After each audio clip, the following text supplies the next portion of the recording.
Halo guys, pada video kali ini saya dan teman-teman akan menjelaskan tentang media massa yaitu majalah.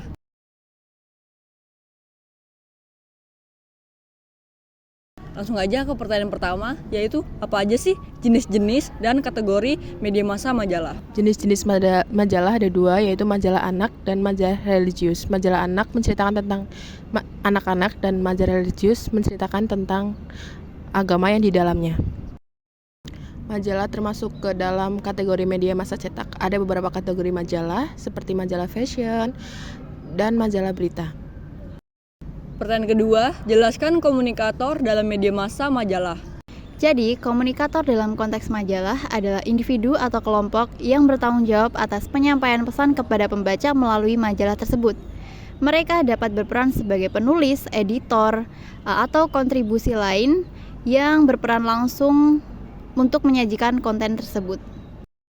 Pertanyaan ketiga, apa aja sih teknologi yang dipakai dalam perkembangan munculnya media massa majalah?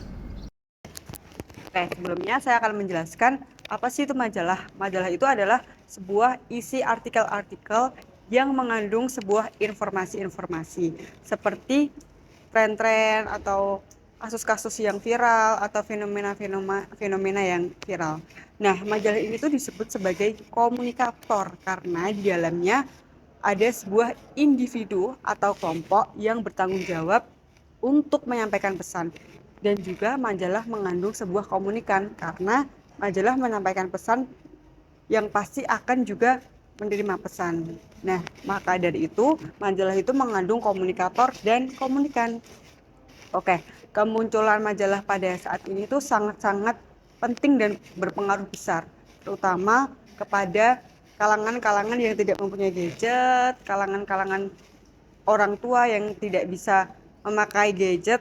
Mereka bisa membaca majalah-majalah seperti koran. Nah, pengembangan media di era ini tuh sangat-sangat oke.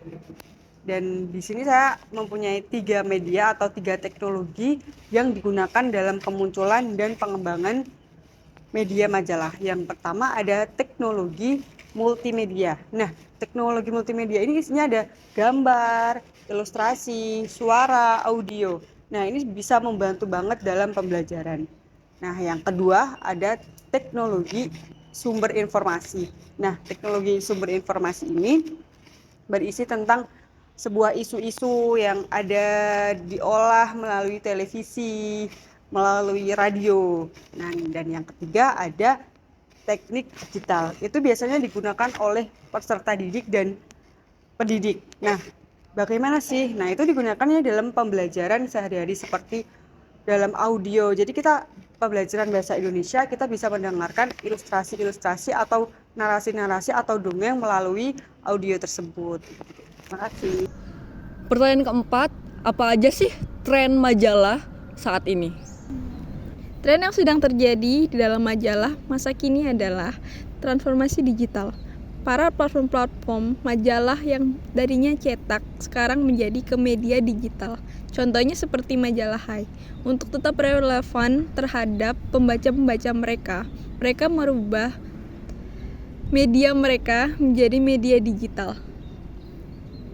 Pertanyaan kelima, apa aja sih isu kepemilikan yang ada di media massa majalah? Baik, saya akan menjawab pertanyaan nomor 5. Kepemilikan media atau isu kompersif saat ini mengacu pada pemilik modal. Kepemilikan media majalah khususnya, itu didominasikan oleh segelintir orang atau sekelompok orang. Dan juga dikuasai oleh pemerintah, pasar, dan juga pendukung lainnya. Itu akan bisa mendukung atau juga bisa menghancurkan kekuasaan.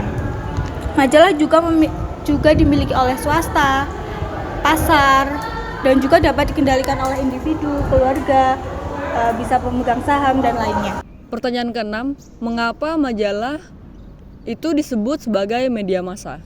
Majalah dapat dikatakan sebagai media massa karena majalah dapat mengubah sikap, pendapat, dan perilaku komunikannya.